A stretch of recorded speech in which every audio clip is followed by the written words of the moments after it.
مهرجان تطوان كيشكل قفزة في السينما المغربية، وقفزة ما بين المهرجانات اللي ولات عندها سمعة وعندها تاريخ وعندها يعني عاداتها وتقاليدها، بفقرات بالتيمات اللي كيجي في الأفلام، بالضيوف، بالمكرمين.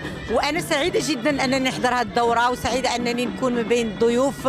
ودائما المهرجانات بالنسبة لنا احنا تشريف لنا، ويعني ولقائنا مع الجمهور، وكنبغيو دائما اننا نكونوا دائما في الواجهه ونشرفوا الفن المغربي.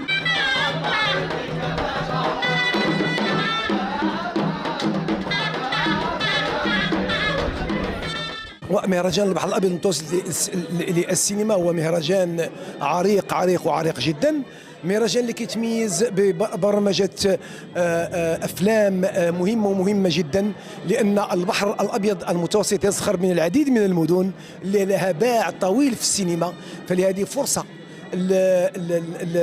المتفرج التطواني والمتفرج المغربي عامه باش يتفرج افلام ما يمكن اللي يشوفها الا في هذا المهرجان.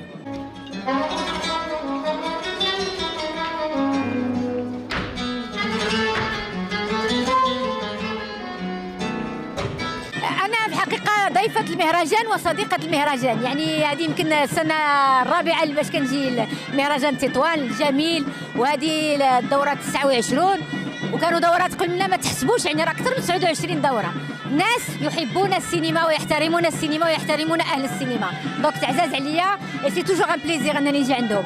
وخاصنا نجي في نظرك يعني الى اي حد كتستطيع بحال هذه المهرجانات ديال السينما اللي كتعرف بالافلام ديال حوض البحر الابيض المتوسط انها تنحت لها واحد الصوره جديده، يعني مغايره على البرامج على المهرجانات الاخرى. اولا هذه القضيه كاينه من اختيار الافلام، دائما الافلام في جوده عاليه، كيجيبوا افلام متنوعه من بلدان متنوعه، كنشوفوا تقنيات جديده، كنشوفوا افلام في مستوى عالي، وبيان سور هذا تيهذب حتى الذوق ديال التطوانيين والتطوانيات في المدينه.